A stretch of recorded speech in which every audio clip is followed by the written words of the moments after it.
நீங்க ஆசையும் பாவீங்களா? கதறி 8 மாசம் தான் ஆயிருக்கு.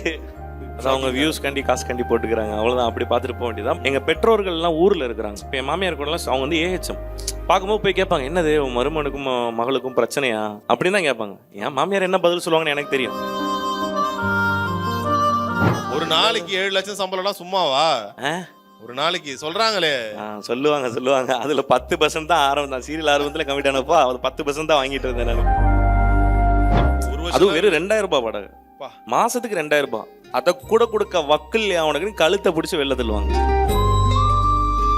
யாருமே நம்ம கூட 24 மணி நேரமும் இருக்கிறது கிடையாது. நம்ம வாழ்க்கை என்ன இருக்கு, நம்ம டே டு டே லைஃப்ல என்ன கோ த்ரூ பண்ணிட்டு இருக்கோம், நான் காட்டுறதை பார்த்து அவங்க பேசி அது திரும்ப எனக்கு நெகட்டிவா வருதா, இல்ல அவங்களா ஒரு கிரியேட்டிவ் வேர்ல்டுக்குள்ள இருந்துகிட்டு அதை அவங்க பேசுறாங்களா, இது எதுவுமே எனக்கு எது ஆரம்ப புள்ளின்னு தெரியல. அதை நான் ரொம்ப போய் நோண்டவும் விரும்பல. எனக்கு நிறைய வேலை இருக்கு.